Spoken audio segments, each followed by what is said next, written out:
This bridge is monumentally huge. Not this bridge, that bridge.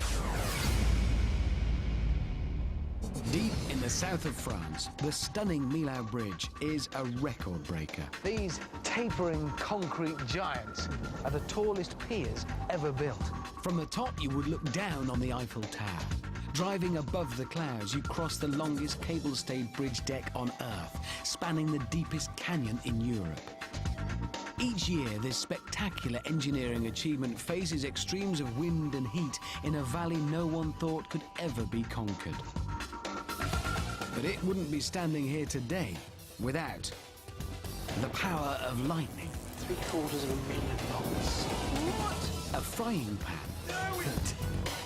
A lost nuclear submarine. An accident in a silver mine. And a crafty trick of ancient Celtic boat builders. How did all those make that possible?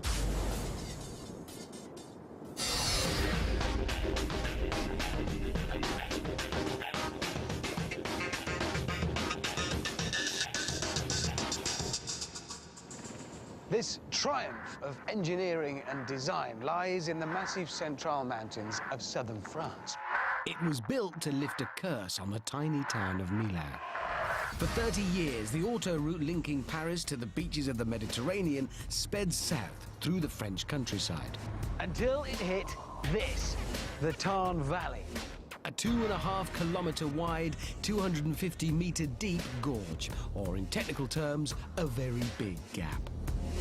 To cross this gap, the tourist traffic was diverted off the 4-lane express route and funneled over Milau's tiny 2-lane medieval bridge.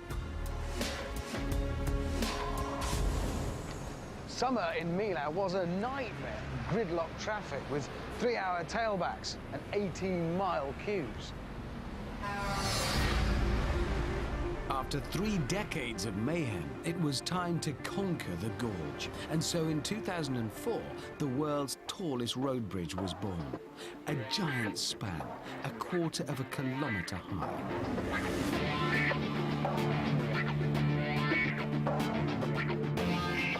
The final lightweight steel design was the engineering equivalent of a curved ball, because the road is not straight, it arcs as it spans across the valley. The bend, designed to keep drivers alert, meant that for the engineers, it was not going to be simple to build. They needed a complex skeleton of over 2,000 individual parts. Cutting that much steel quickly and accurately would mean they'd have to master one of nature's greatest forces. But first, to get the inside angle on the jigsaw of steel that makes up the deck, security have granted me special access. This, in case you hadn't guessed, is the tunnel inside the deck. So right now we're sandwiched between the road up above and then, well, nothing below. And from inside you can see just how clever it is. It's hollow. They worked very hard to make it strong and light, and to do that they needed thousands of pieces of steel that had to fit together precisely in a massive jigsaw to make the curve of the deck. And each of those pieces of steel had to be made individually and in record time. And there's the challenge. How to cut 2,078 giant pieces of shaped steel with incredible precision, phenomenally fast. The traditional way to cut steel is with one of these, an oxyacetylene torch. It works, but it's not fast and it's not easy. Painstakingly slicing over 2,000 steel panels with oxyacetylene was a potential nightmare for the engineers, especially with a €25,000 penalty for every day's delay if they went seriously over schedule. So for the solution to their cutting challenge, they harnessed the power of lightning. A bolt of lightning is an electric current that can generate up to 300,000 amps. That's enough to power 24,000 domestic kettles. More importantly, when a lightning bolt arcs through the atmosphere, it literally changes the world. It produces a new state of matter, and it's the key to cutting steel quickly. I'm about to see how.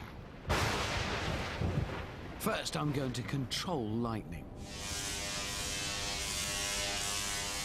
This machine belongs to a special effects expert. He's going to help me become a human lightning rod and direct a scary amount of power.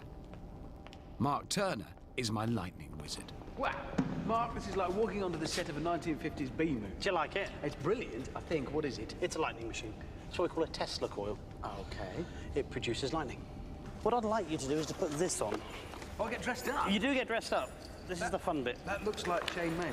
It is chainmail. It's what we call a Voltrex suit. It will protect you from the lightning. Okay, there's holes in it. So what are boots off? Boots off, please. Check it off. Are you entirely sure about what we're doing here? What can possibly go wrong? Scarf off. My best scarf. Look after that, James. So 1 foot in there. Nice. It's just the right size, isn't it? So the machine outputs about 750,000 volts. What? But this suit will protect you. It's got holes in. It has got holes in it. Can I have your hand? No. Please. The metal suit will act like a cage, allowing the lightning to flow around me rather than through me. At least, that's the theory. Just run it by me again, the whole, if the chainmail doesn't work thing, what happens? If it were to go through you, that would be a bad thing. When you say, let's not explore the badness of it. Yeah. Which is bad. It's very bad. I mean, it's not instant, but I mean, your odds are against you rather than for you. Thank you. Stop talking now, please, Mark. Don't say any other words. Oh, look now.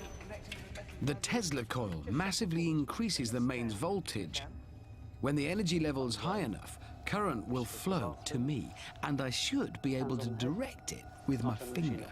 What about screaming and going like that very quickly? So, everybody with sensitive hearing ought to leave the room now. Anybody with implants in their ears or pacemakers or heart problems ought to leave now. And we're good to go. So, good to go, Richard? I feel lonely. Fantastic.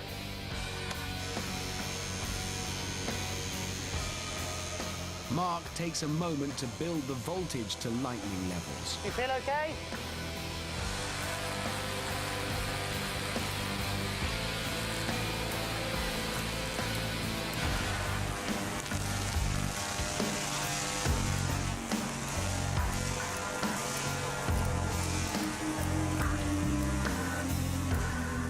This machine was conceived by eccentric 19th century inventor Nikola Tesla.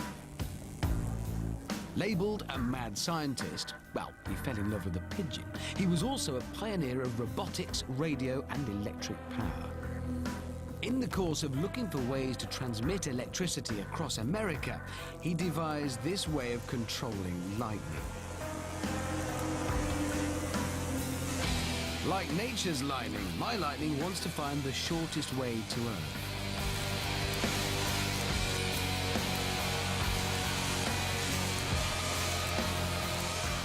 It is the most extraordinary experience, like millions of ants crawling all over me.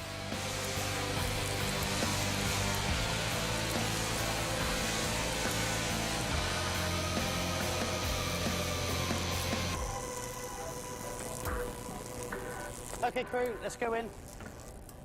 So I was making lightning come out of my fingers, briefly. It can't by some freak chance just continue to happen for me specifically. Unfortunately, no. That is a superhero movie I'm thinking of, isn't it? Okay. So controlling lightning looks good, but how does it help engineers who want to cut steel fast and precisely? The answer to that is as fantastic sounding as lightning is to look at, because what is happening is the huge surge of electricity turns the air into a fourth state of matter, plasma. We're all familiar with three states: solids, like ice, liquids, like water, and then gas, like steam from a kettle. And we're all familiar with the way you move from one state to another. If you heat the solid, you get a liquid. If you heat a liquid, you get a gas. Well, if you heat a gas with, say, a huge surge of electricity, you get plasma, the fourth state of matter. Plasma is actually common throughout the universe. The sun and the stars are pure plasma. But it's very rare on Earth. This is a slow-motion shot of man-made plasma. When it's controlled and super focused, its heat can be used to cut metal. This is a plasma cutter. A stream of pressurized air comes out at the tip. That air is charged. That's what creates the plasma, and that's what melts through the steel. Just as lightning charges air and turns it into a plasma, the electric current in the cutter does the same. It charges the air, turns it into a jet of plasma, and that's what melts the metal very quickly. This is staggering, the speed. It's actually 3 times faster than an oxyacetylene cutter. But there's absolutely no sense, of course, of resistance. There's no effort to it from me. I'm just moving along the surface of the metal. Plasma cutting is brilliant for big metal construction because it's quicker than oxyacetylene. It also creates a much cleaner cut, so it needs less finishing, and that speeds production yet further. Just air and electricity doing that. The power of lightning. Plasma cutting on a grand scale was the secret behind making the Millau Bridge road deck. Here at the Eiffel Metal Construction Company, yes, the same Eiffel that built the Paris Tower, the lightning heat of the plasma cutters sliced over 2,000 steel segments in just 2 years. So that's how the deck of the world's longest cable-stayed bridge was built, by controlling the power of lightning. But once they'd created the road deck, they faced another challenge: putting it in place without toppling the colossal towers built to hold it up. A lucky accident that reinvented the frying pan would solve this problem.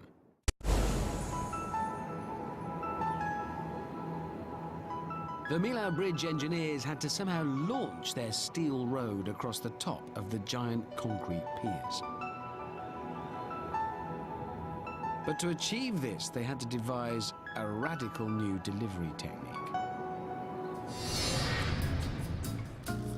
On your regular bridge, there's kind of 2 main ways of getting the deck onto the piers. First of all, you build your piers, which I'm doing here with bread, obviously.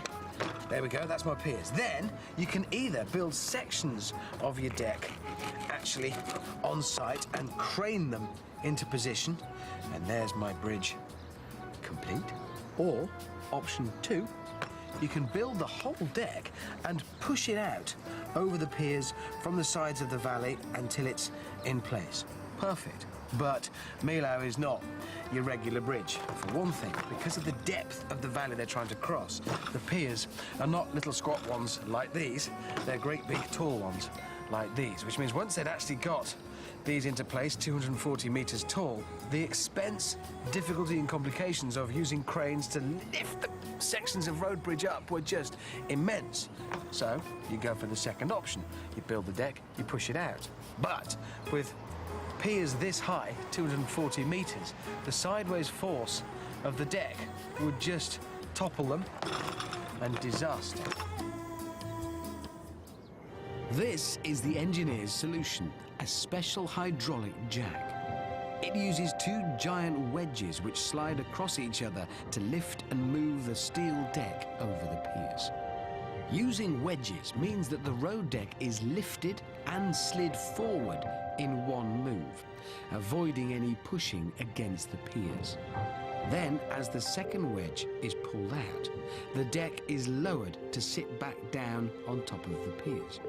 Both wedges then reset to start the cycle again. Each cycle lifts and moves thousands of tons of steel, a modest 60 centimeters. But over 15 months, the giant road deck was slid precisely and safely into place. It's incredibly simple, but very, very clever. There's just one thing.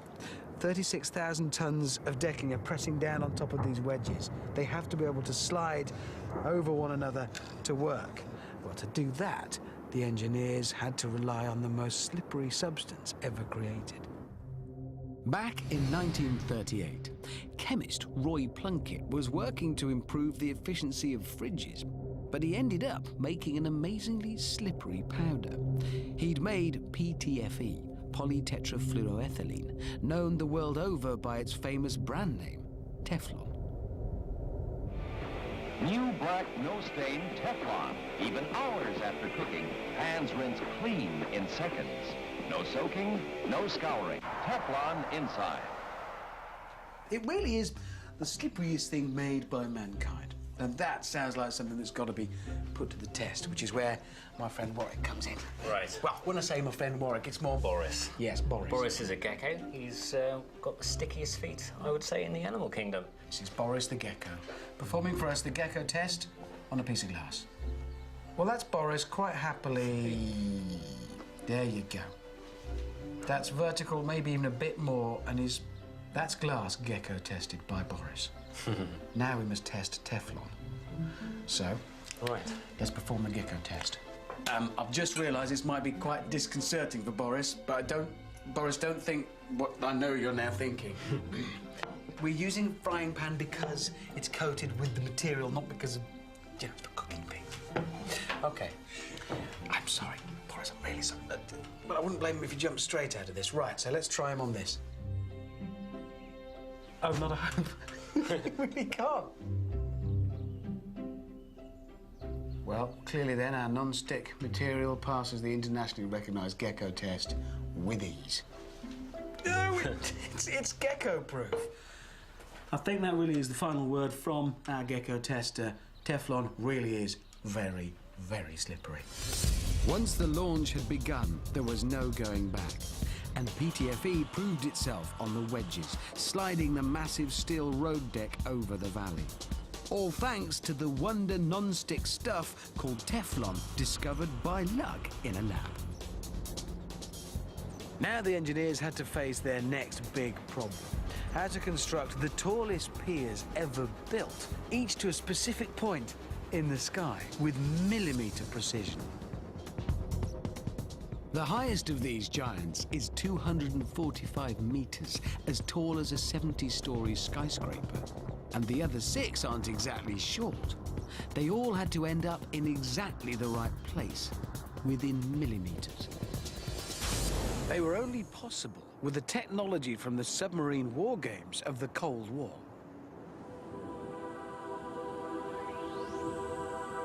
Engineers analysed the stresses and strains on the bridge round the clock, 365 days a year.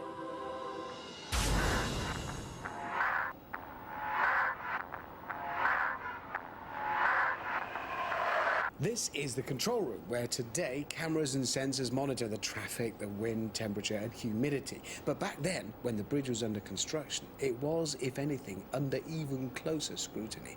Reflectors dotted about over the structure allowed the engineers to track the build and monitor the bridge's precise position. The engineers needed to build each towering pier up to a precise point in space, hundreds of metres above the ground, so it could meet the horizontal deck as it slid out, thousands of metres from the valley sides. A precise surveying network ensured that they got to exactly the right point in space, to within millimetres, impossible without a supremely accurate system of measurement.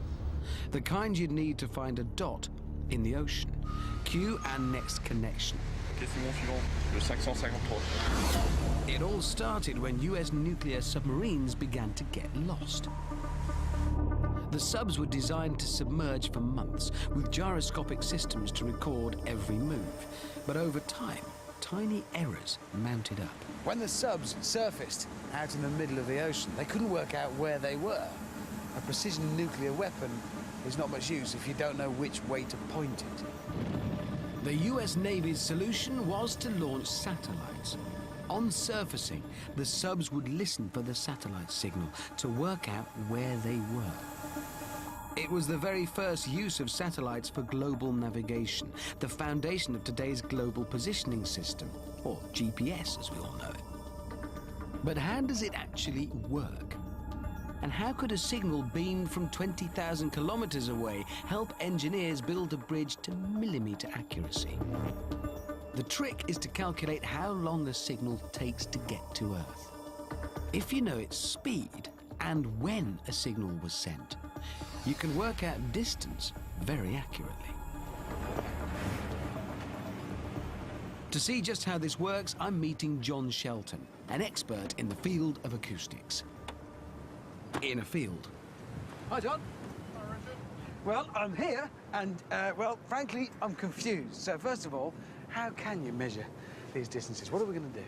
Well, you know how GPS works. You've got satellites up in the sky that are beaming out signals down to us. Yeah. So, depending upon where we are on the surface of the Earth, by measuring the delay between those signals from the different satellites, we can find out exactly where we are. Because we know where the satellites are, and we can measure the delay. Yes, I can get that. That's right. The only problem is we haven't got any pet satellites. So instead of using radio signals, we're going to be using acoustic waves. Noise. Exactly. Yeah, okay. How? So what we need is a nice noise source. I've got my car. I can start it up. It makes quite a racket. Big V8. No, I think we can do better than that. All right. It's this. I did wonder. It's in here. It's in here. Let's Okay. see. Can I help?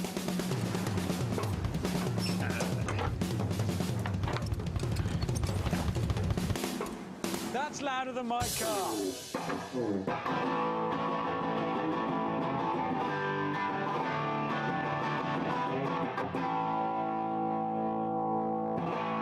It's quite handy, isn't it? Good enough?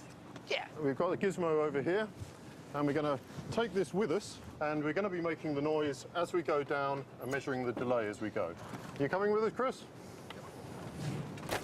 At 20 degrees centigrade, sound travels at 340 meters a second. By walking away from the truck, then stopping and playing some notes, we can measure the delay between the sound leaving the speakers back at the truck and reaching us. John's computer uses this time difference to calculate a distance. Now. Okay, let's try here. Right, okay. Go on then. Take it away. I immediately noticed the delay between Chris playing and us hearing the sound. Let's rewind and check that again. Chris strikes the strings, then there's a delay before you hear the sound from the speakers. Take it away. The electrical signal travels to the speakers the instant Chris plays, but it returns through the air at the speed of sound. When you get far enough away, the delay becomes quite obvious. John's computer measures the time it takes the guitar notes to get from the truck at A to us at B. From this, knowing the speed of sound, we can work out how far we are from the start. So a half-second delay would mean that we're 170 meters from the speaker stack, our own version of a GPS satellite.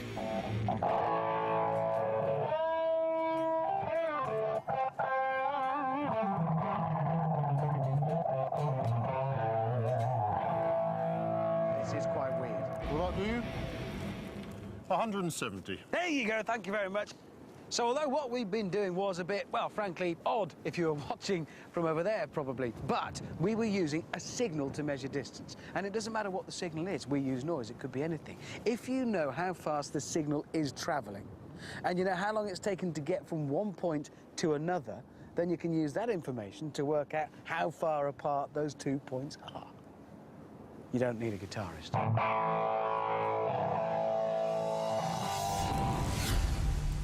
The satellite signal the nuclear subs listen for contained data on the time it was sent and where it was sent from. And the more satellites you have, the more precisely you can fix your position. Measuring the delay from the time a signal was sent to the time it's received, you can work out how far you are from a satellite, just like we calculated our distance from the guitar amplifiers. Today, there are 24 global positioning satellites orbiting the planet, sending signals back to Earth. Now, GPS receivers use exactly the same principle, only with greater accuracy. They compare the distance from 4 or more satellites to determine their position. Your GPS receiver can work out where it is to within 10 meters. That's fine for directing your car, but completely useless in building a bridge where an error of 10 centimeters would be a disaster. The Millau engineers fixed GPS receivers to the deck and piers to keep construction on track. Their system was way more accurate than car sat-nav, but it still wasn't enough. tiny temperature fluctuations and building stresses could send the piers and deck off course. And although successfully guided by the satellite data, they needed to double-check their GPS positions against a rock-solid reference point. So they anchored one to the ground. The engineers took GPS guidance a step further. They bolted a receiver to a fixed point on the side of the valley, and it provided a reference signal for all the other receivers on the piers. Because it's anchored, it reduced the error of the GPS signal down from meters to millimeters. The network of monitors on the bridge constantly checked the accuracy of their position data against these known points. And all the time, the towers climbed skywards. So that's how a technology for locating lost subs positioned with pinpoint precision the world's tallest piers. But Millau's steel roadway, weighing 5 times more than the metal used to build the Eiffel Tower, needed support from above as well as below. And that's where cables come in. When the deck was being pushed out over the top of the piers, the engineers used a web of cables to support the end of it, and they held it in place even when the winds blasted up the valley. So how did 36,000 tons of steel road stay put in a valley notorious for storm-force winds? The answer lies with a series of accidents in a German silver mine.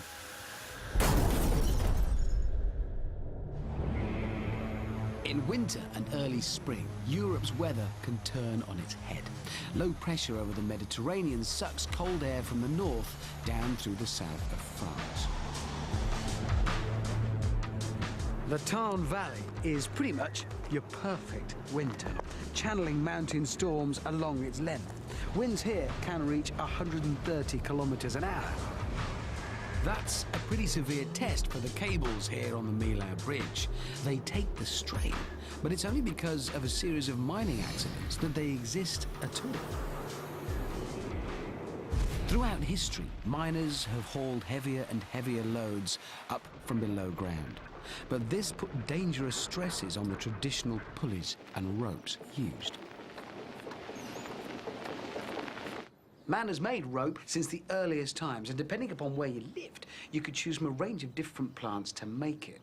In Asia, a relative of the banana plant was used to make manila. And then across much of Europe, cannabis, of which this is a relative, was used to make hemp, amongst other things. Rope is usually made by twisting fibers together. But it does have its limitations.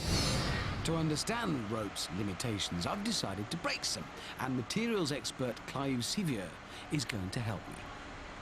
Okay, Richard, what we've got here is a hydraulic press with a load cell here. Yeah, okay. So it's going to pull on there. Yep. And this. That's going to tell us the force that this is supporting. Yes. And this is rope as was used initially in the silver mines, and well, everywhere else. Yes. I'm going to start the machine by pressing, I'm guessing, the big green button. Taking up strain. Right, so we're just starting to stretch the rope now. This is a 10mm hemp rope, about the thickness of my little finger. Now we're just starting to increase the load. We've just hit 30 kilograms. 30. Oh! The rope is stretching a lot, as we call it, yeah. And here we go, with the load's increasing. We've just hit 100 kilograms, 200. And we're now on 260 kilograms. Yeah. And now we're just hitting 300 kilograms. And it is stretching. Oh, there you go, look! And there we go. The rope doesn't break suddenly, but it gradually, different strands of the rope start to break individually. It's still supporting some load until eventually the final strand will break. And that's your lot. Got to 640 kilograms. That's nearly 2/3 of a ton. So the way it breaks is useful. That's right.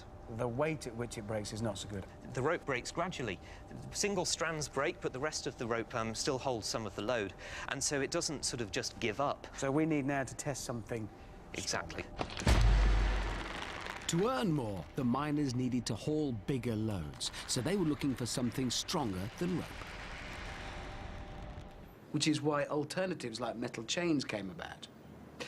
Trouble is, compared to rope, metal chain has a nasty way of breaking. So now I want to test a 10mm metal chain, the same diameter as the rope we snapped. I'm going to film it with a slow-motion camera while using water from a friendly fire crew to gradually increase the weight in a skip. Are you ready for us to film? Yeah, carry on.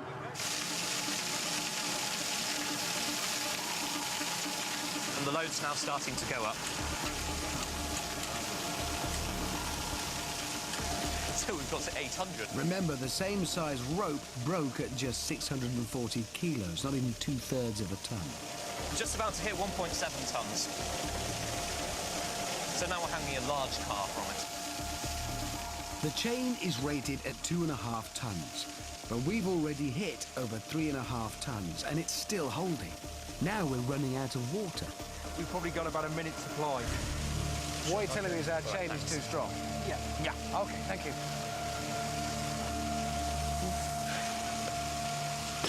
Oh, there you go. Or maybe not. 3,790. Just like in the mines, the chain takes a much greater load than rope, but it breaks catastrophically and without any warning. Oh, that's perfect. So that's it's where the two links cross over, and That's it's that right, yes. shearing, it's where it's bending it round. So how quickly were you recording this? We're recording at 2,000 frames per second. So that broke in less than 5 milliseconds. Yes. So you'd have no warning at all. It's instant.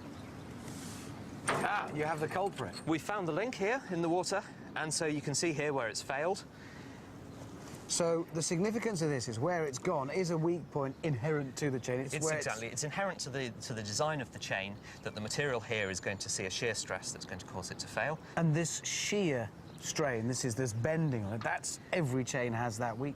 Every chain is going to have that weakness at that point. And that's what cost lives down the mines. Exactly, When yes. A failure that catastrophic Yes. and that quick. What can you do? What can you do? And that's where a great invention for a German silver mine comes in. In 1829, Herr Wilhelm Albert, director of a Clausthal silver mine, having witnessed chain links snap without warning, was inspired to reconsider the merits of rope. So what was needed to haul huge loads of silver from deep in the mine was something that combined the structure of rope with the strength of metal. Herr Wilhelm Albert discovered just that. He twisted metal strands together to form a metal rope, the world's first cable. To prove Wilhelm Albert was onto something, we tested cable. No surprise, we quickly got the skip to overflowing. The cable, although the same diameter as the chain, is easily carrying over 800 kilos more, and well over 4,000 kilos more than the rope.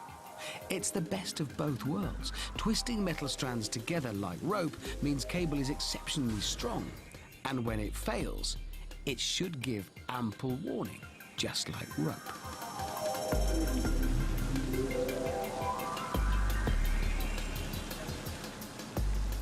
And back at Millau, the engineers were utterly confident in the strength of their metal ropes. At one point during construction, almost 170 meters of deck hung over the valley from just 6 cables. The completed bridge is designed to carry 35,000 tons. That's the equivalent of pickup trucks crammed nose to tail in all lanes, piled 10 high. To prove the cable's strength, engineers organised a showy demonstration. 28 trucks with a combined weight of over 900 tons drove to the midpoint. The cables barely gave. The span bent a mere 26 centimetres. A triumph then for Wilhelm Albert's metal rope idea.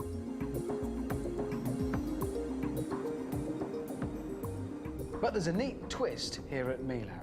This bridge is designed to last 120 years, but inevitably, a century-old cable isn't as strong as a new one. But if the bridge is held up by cables, how do you take them down to replace them without the bridge falling down? Well, the answer to that lies in the construction of the cables themselves, because from above, they look like a single solid piece, but in fact, each one is made up of a bundle of as many as 91 smaller cables. Here they are. Those smaller cables, in fact, are then each made up of 7 individual strands. and their job is crucial, those middle-sized cables, because each of those can be taken down and replaced if they corrode without having to take down the entire bundle. Prompted by accidents in German silver mines over 180 years ago, the inspired idea to make rope from metal strands has made the magnificent Millau Bridge possible. But the bridge would still collapse in the scorching summer heat without an engineering solution borrowed from the ancient Celtic boat builders.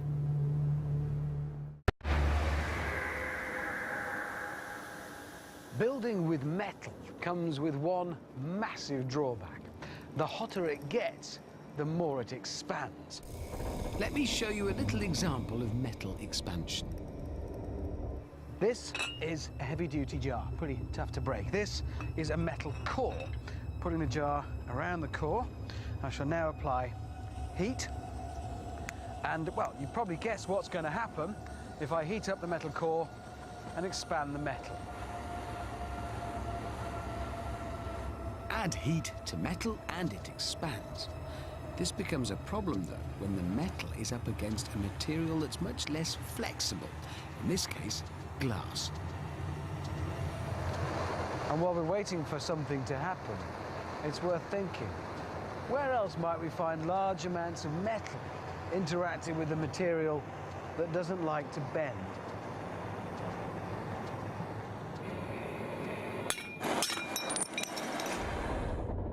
The tiny expansion in this demonstration scales up the more metal involved. Rail track can dramatically expand in extreme heat, and with nowhere to go, it inconveniently buckles. If this were to happen on a bridge, it could be a disaster. On your average bridge, you leave gaps, expansion joints, to take up movement of the deck with changes in temperature. But this is not your average bridge. The Millau Bridge has been welded into one continuous piece of steel from end to end. The only place for expansion gaps is where the road meets the valley at either side. In the heat of summer, these expansion joints have a critical job to do. Every summer, the bridge is heated up and it expands. The engineers predict that at 40 degrees, it grows by about 1.2 meters. And that's what this section is for, to allow it to do that. The expansion joints above my head, that you can hear the traffic thundering over, allow the road to remain a continuous surface as the bridge moves backwards and forwards on these mounting points. Even the cables taking power to it are designed to be flexible with that movement. And that's all well and good here, where the bridge meets the land. But it doesn't expand just at its ends. It expands all along its length. So what do you do at the points where it's fixed to those concrete piers? Obviously, the deck has to be fixed to the piers for stability. But in summer heat, the 2.5 kilometers of horizontal deck expand. It's the growth along its length that's the real problem, because it exerts a massive, unstoppable force on the vertical concrete piers. And concrete is notoriously unbendy. So the engineers came up with a very clever solution. The base of each pier is solid. But the top 90 meters is split into two thin arms. How does this weird design overcome a potentially fatal threat? That brings us to our final connection: prehistoric Celtic boats. For centuries, the ancient Celtic peoples of Ireland and Wales used ingenious boats called curraghs. They were made of a bent wood frame and covered with hide, or sometimes canvas. The key to making concrete flexible enough to withstand summer heat lies in the wooden skeleton of some of these boats. In some curraghs, pieces of wood, including a keel stringer, would run under the boat from stem to stern. They had to be strong, but also had to curve. Even flexible timber can only bend so far, but some early woodworkers found a way around this. To find out how, I'm visiting the carpentry shop of Peter Faulkner, whose passion is building these craft. Peter.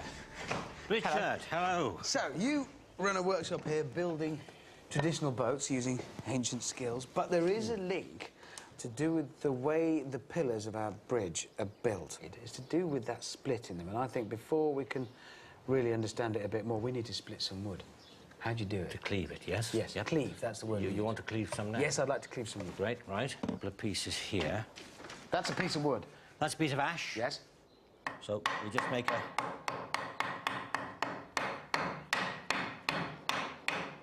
I'm going to put in a wedge. Cleave away. Right. So do you want to have a tap? Have a tap, yes. You'll soon work out.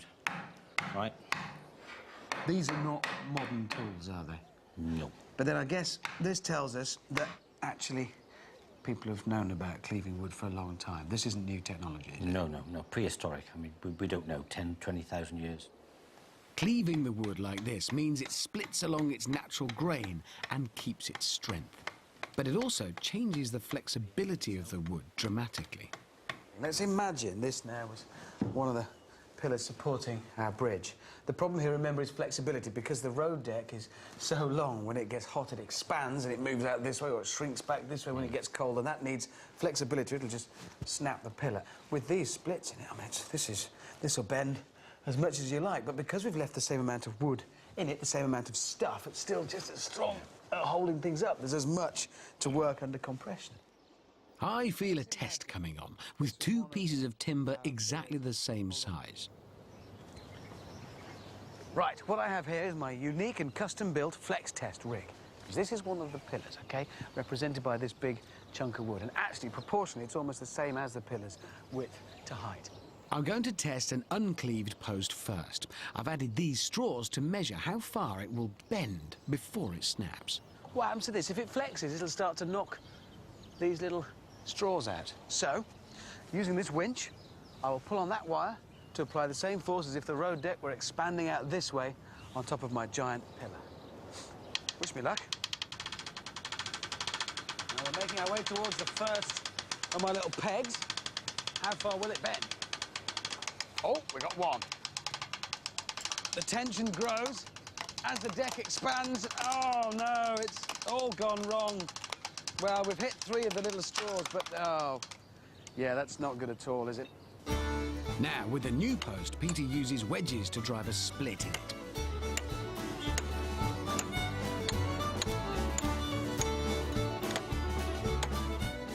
Will this cleaved timber really bend further than the last post? Right, now, to simulate another hot day at our bridge, the sun comes up and warms 2 kilometres of steel road deck. It expands and pushes our column. That split in the wood is allowing it to flex. It can still support the same weight from above,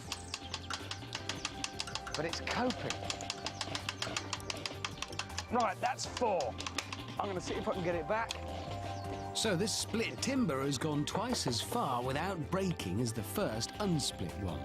But will it return to its original state? As I release the tension, the wooden test pair shows it handles the stress without any permanent damage. All of that flexibility given to it just by this split in it, down to there at the top, lets it bend. It can still support, but now it can bend.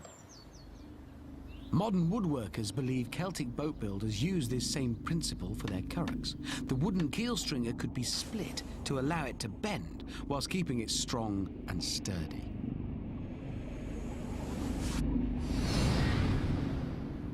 On the Millau Bridge, concrete, which is usually more like brittle glass, can become more flexible with a split in the right place. I decided to go to the top of one of the concrete piers to find out just how they cope with the deck movement in summer. I wished I hadn't. The ladder is strong. 4. Climbing the ladder down onto the tiny inspection platform precariously positioned on the tallest bridge pier on Earth was more than scary. A lot more. OK, I'm assuming there's somewhere down there to attach the harness to. Oh, that's a view. My, that's a view. Oh!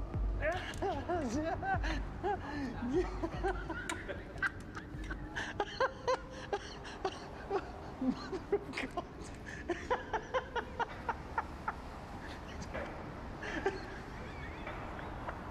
That's fantastic. Is that an excuse? Oh. Second time, and I brace myself to face the winds and my fear 245 meters above the Tarn Valley. Okay. Where does this go? Oh, I feel better now. Bridge engineer Sylvestre Galis explained, as I hung on for dear life, just how the concrete Y shape allows for movement of the pillars. The Y form on the concrete structure makes the movement easier. So the pile, if you like, is fixed to the deck. It's the deck that's in charge, and the pillar has to move with the deck as it expands and contracts. Great engineering, making concrete bendy. But discussing the concept nearly a quarter of a kilometre in the air wasn't my idea of fun. Thank you very much for explaining it to me. I'm not sure I'm so grateful to you for bringing me here to do it. We could have done this on the ground. In the roasting heat of high summer, when the massive metal road deck expands, these split piers can flex 10 times more than conventional concrete towers. Then as night falls, the bridge cools, the deck shrinks, and the giant piers return to shape. Concrete cleaving is just one inspired solution to the many exceptional challenges that the Millau Bridge engineers overcame and rightly celebrated.